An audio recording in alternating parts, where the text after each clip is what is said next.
Au cœur du nord d'Haïti, dans la petite ville de Milo, s'élèvent les ruines majestueuses d'un palais que le temps n'a pas pu effacer. Le palais Sans Souci, témoin d'un rêve royal, symbole d'un peuple libre, il demeure l'un des plus grands chefs-d'œuvre de l'histoire d'Haïti. Nous sommes au début du XIXe siècle. Haïti vient tout juste de conquérir son indépendance, devenant la première république noire du monde en 1804. Mais la jeune nation se divise. Au nord règne Henri-Christophe et au sud, Alexandre Pétion. Christophe, ancien général de la Révolution haïtienne, veut prouver au monde que le peuple haïtien est digne, organisé et capable de grandeur. Pour cela, il entreprend la construction d'un palais royal sans égal dans la Caraïbe, le palais Sans Souci.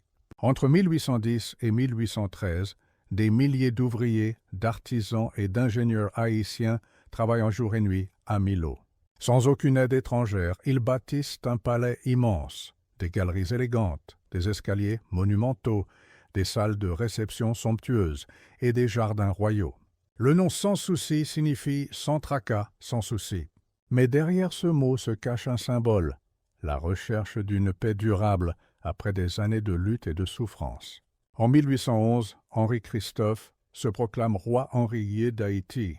Le palais Sans Souci devient alors le centre du pouvoir du Royaume du Nord. C'est ici qu'il reçoit les ambassadeurs, qu'il organise des bals royaux et qu'il signe des décrets pour moderniser le pays.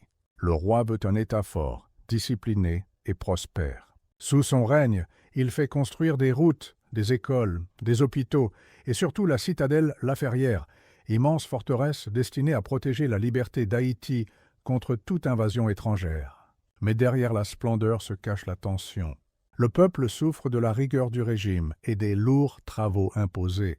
En 1820, malade et trahi par ses proches, Henri-Christophe voit son royaume s'effondrer.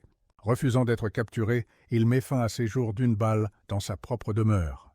Quelques années plus tard, en 1842, un violent tremblement de terre détruit une grande partie du palais Sans Souci. Depuis ce jour, ces murs silencieux racontent l'histoire d'une gloire passée et d'un rêve inachevé. Aujourd'hui, les ruines du palais Sans Souci sont un lieu de mémoire nationale.